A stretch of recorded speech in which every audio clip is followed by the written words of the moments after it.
Hi everyone, welcome or indeed welcome back to the channel. If you are new, don't forget to hit subscribe because today I'm testing another foundation from The Ordinary. So the foundation that literally just arrived yesterday is this one from The Ordinary, and this is their Coverage foundation. I have already done a review on the Serum foundation, so if you've not seen that video, then I'll pop a card up for you to go check it out. It is a review that has quite a lot of detail in it, so it is perhaps a little bit on the longer side, but then my videos do tend to lean a little bit on the longer side because I do like to provide as much detail as possible. Because of the fact that I put a lot of detail into that video, I'm not going to go into a huge amount of detail in terms of the shades in this video, other than perhaps comparing the texture between the two foundations. So if you want to know a little bit more about the shades and how they break down, then check that video out. I will continue to do all of my usual cutaways and flash photo tests and all that kind of stuff, because in the Serum foundation video I did include a lot more detail than usual, and from the sounds of it you guys really appreciated it, so I will continue to put that level of detail in this review. Before I get too far ahead of myself in terms of this first impressions review, I just want to quickly show you The Ordinary's website so we can read a little bit more about this Coverage foundation and how it actually differs to the Serum foundation. Okay, so here we have theordinary.com, and I've gone straight into the Coverage foundation. You get a standard 30ml in the bottle and it will cost you £5.90. So it does run a little bit more expensive than the Serum. The Serum is £5.70. These are all the different shades that you can get, so you can see that there are lots of different ones to choose from. The one that I have selected is this one here, 1.2p. Coverage foundations are full coverage formulations available in a comprehensive shade range across 21 shades. These foundations contain a higher pigment level than the Serum foundation, but still offer a smooth finish that avoids the heavy makeup look that can make skin appear more aged. The texture is that of a lightweight, non-oily cream. The pigments used in these formulations are treated for a rich, highly saturated effect, and these pigments are suspended in our proprietary spreadability system that allows pigments to look natural on the skin, resist collecting in fine lines, and stay on for longer. The foundations offer a semi-matte finish and are compatible with most primers and are designed to work exceptionally well with the primers offered from The Ordinary.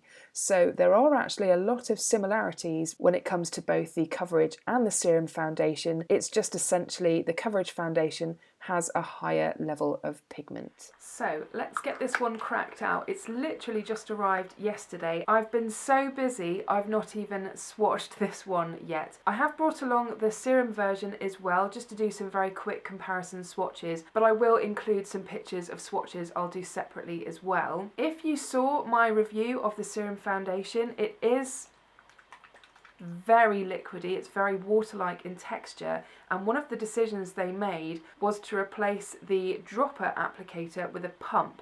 Now, I just wanted to show you this because this is a problem that I face pretty much every day.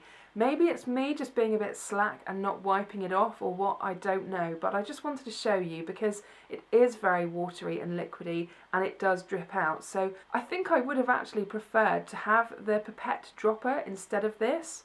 You can buy it separately though. This is the Coverage one, so it has exactly the same packaging, just really straightforward, no nonsense packaging. That's not to say that it looks cheap either. I think this packaging looks really nice. Yeah, it's definitely a lot thicker. It's hardly moving around at all. It's exactly the same shades that I've got here. Both of these are 1.2p. I do have 1.1p coming in the Coverage version, but I have a feeling it may be a bit light, so I'll have to see when that arrives. I'm so excited about putting this foundation on, just purely because the Serum one turned out to be better than I expected it to be, because I expected the Serum to be kind of a more lightweight coverage, which it turned out to give pretty decent coverage. This is the one that I was angling for, so I am really excited to have this in my hands. So let's have a look. Here it comes. So it's not running down my hand at all really. If I just compare it with a little bit of the Serum foundation, you can see that there is quite a difference in terms of the Serum foundation being a lot runnier. You can see that the shade does definitely look exactly the same, so that's really good. Another exciting thing about these foundations is they're supposed to mix together really beautifully as well, so you can truly customise the level of coverage that you want, so I think that is very exciting. In terms of my skin type and what things I've got going on my skin at the moment, I do suffer with hyperpigmentation across my forehead. I've got some scarring from spots that needs covering up. I've got some slightly fresher spots on my chin area that need covering up. I'm generally quite oily, but I am quite dry in this area as well, and I do suffer with some texture issues too. So there is quite a lot for a foundation to have to contend with in terms of dealing with my skin type. In terms of how I've prepped my skin today, I've just literally used the Ordinary Natural Moisturising Factors moisturiser. That's the same moisturiser that I also used in my Serum foundation video, just purely because it seemed to make sense to go for something that was from the same brand and I had it. Other than that, I've not prepared my skin in any other way. I'm not going to use a primer because I just want to see how this foundation gets on its own. So likewise, I'm not going to be using any setting powder either.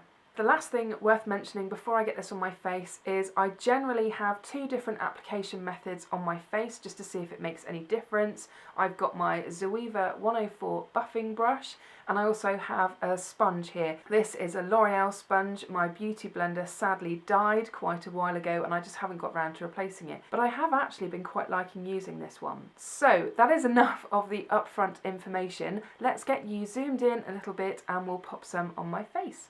Okay, so I'm feeling the brush. I think I'm going to do this side of my face with the brush. So I'm going to pop one pump on the back of my hand just to see how far that goes. So that's what one pump looks like. Generally speaking, I've found with the Serum foundation that I can get away with maybe 1 and a bit pumps. So I'll be interested to see how this one compares. I'm just going to dot this on my face.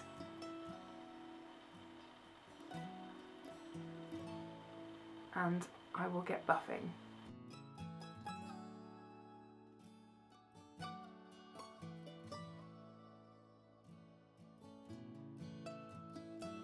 Straight away, it's pretty comparable to the Serum foundation in so much as it's blending unbelievably easy, like really effortlessly into the skin, which is really nice.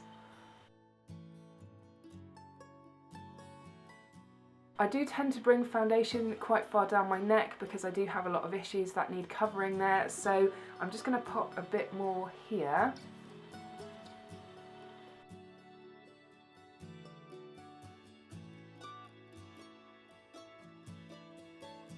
I would say that that is one layer now done on this side of my face. In terms of coverage, it's done pretty decently well. I can still see some hyperpigmentation peeking through. It's evened out a lot of my skin tone in terms of any redness that I had. It's dealt with covering the spots that I had quite nicely, and it's not accentuated any of my dryness. So I could do with blending it a little bit more there. I think I am going to build it up a little bit just to see how it gets on, and I might try stippling instead.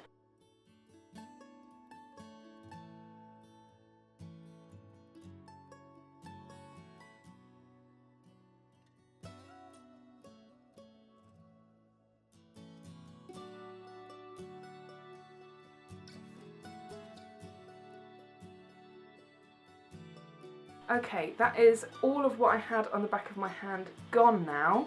I still have some hyperpigmentation showing through, but it's not really very much. I think adding that little bit extra and stippling has really helped amp up the coverage a lot more. So I'm going to pop another pump onto the back of my hand, and this time we're going to go with the sponge. What I tend to like doing with sponge application is just kind of swiping on one thin layer first and then adding extra coverage wherever I feel like I need it. And this sponge is particularly good for that because it's got the flat side.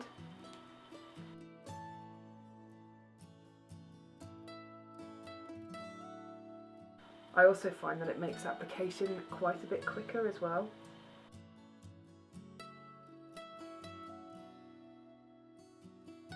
Okay, so that's one pretty light layer with the sponge. I would say application probably isn't all that different really. In terms of how I've applied it, it obviously has gone on that bit sheerer, but I knew it was going to anyway.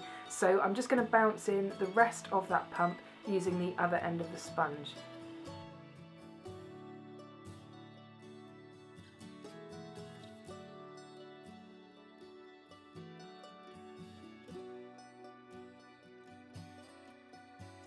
Okay, so that is both sides of my face done. I don't think there was a massive difference in terms of how my skin is looking with either application method really.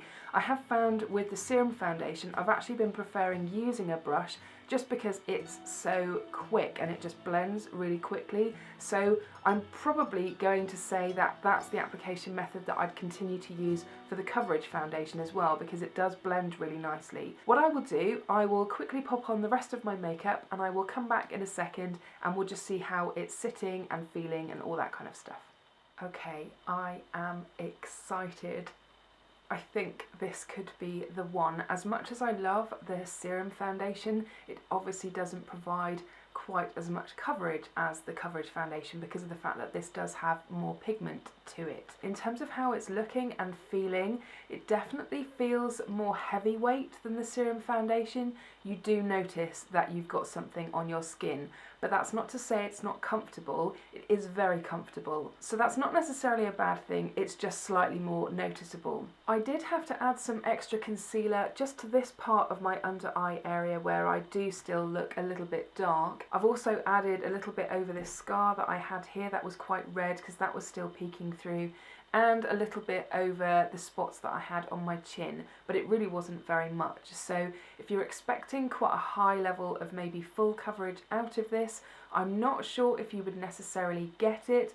Perhaps if you continue to add layers, you may well get it to that point, but I'd much rather have a lighter layer of foundation and then spot conceal as and where I need to. My hyperpigmentation is still peeking through on my forehead, which I probably could cover up with concealer, but I'm not too worried about it, to be honest. I've had this on my skin for probably about 15-20 minutes now, and it has dried down. It does feel ever so slightly tacky still, but it's not very much at all. My nose did look a little bit shiny, and under normal circumstances I'd probably just pop a little bit of powder on it, but I have resisted because I do want to test how this will work on its own for the remainder of the day. It is definitely on more of the matte side of things, but it's not completely flat. It's very similar to the Serum foundation in that respect, in so much as the finish does feel quite natural. It's very comfortable, it looks quite natural because of how well it blends, and it feels quite natural. It's not dewy, it's not matte, it's just a comfortable, natural skin kind of finish. So that's it from me for the moment. You'll see me here in just a second at the end of the day where I'll talk you through how it's worn for the rest of the day and how it's actually held up, and we'll see how it's looking. But I am excited. I think it's looking really nice and it's feeling really nice too. Hi everyone, so it is the end of the day and I have been wearing this foundation for about 7 hours now.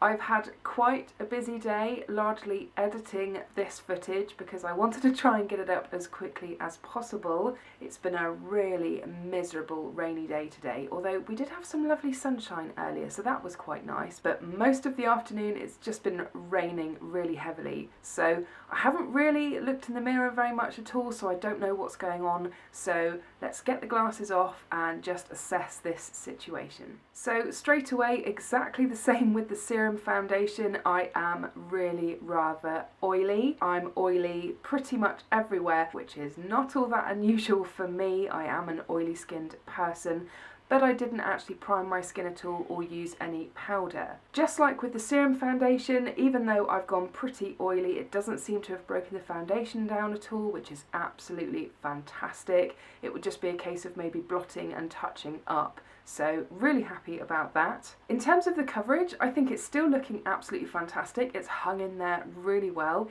It doesn't seem to have clung to any dry patches on my chin area, although I do have a bit of a horrible spot here at the moment, and it's not looking fabulous on there. The coverage does look the slightest bit cakey, but it's really not very much at all, and that could well be from my concealer. In terms of the rest of my face, it's looking absolutely fine, other than obviously being quite oily and shiny. It's not settled into any pores at all, and it's not accentuated dryness, so I'm very happy about that. One thing I wasn't sure about with the coverage foundation is I was kind of hoping that I wouldn't be quite so oily with it. So I think the difference between the coverage and the serum foundation is literally just that. It's the coverage. The finish isn't massively different, and it's not like it's kept me more matte for the rest of the day. So I am definitely going to have to use a primer and a setting powder with this, I think. In terms of my experimentation with the serum foundation with primers,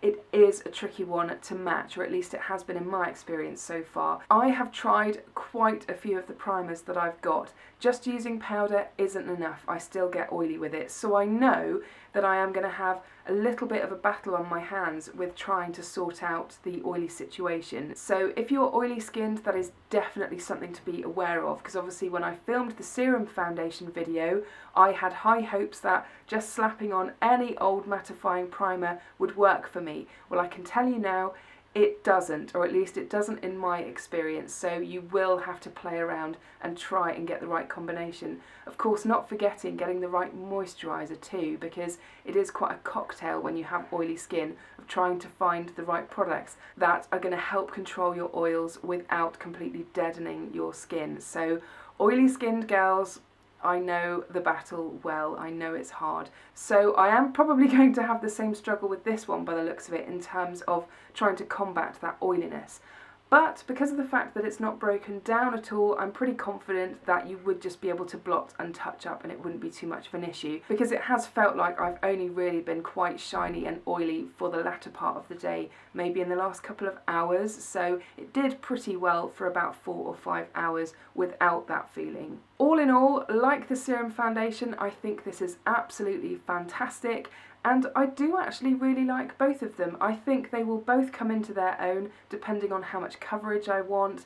And like I said earlier on, you can mix them together to get your kind of customised level of coverage, which really appeals to me. I do have quite the foundation collection, and I will reach for different ones on different days depending on how my skin is feeling and how I know that foundation will work with my skin on that day. So I don't think either the serum or the coverage foundation from The Ordinary are going to replace everything that I've got, but they are definitely very welcome in my collection, and it's very likely that they'll be the foundations that I'll be reaching for on a daily basis, just purely because of how easy they are to use, how quick they blend, how good and natural the coverage looks. It's just the kind of oiliness situation that I need to get my head around a little bit. Right, that is it for this review for today, I think. I really hope you enjoyed it. Just like with the serum foundation, I've tried to put in as much helpful information as possible. So if this review was indeed helpful, I would really appreciate a thumbs up down below, because it does really help support my channel. And if you are new here and would like to subscribe to see more content like this from me in the future, I will pop a button just here so you can click it and just get notified of content as and when it gets uploaded. And if you've not seen my last video, I will pop a link to that one just up here so you can click it and check that one out too.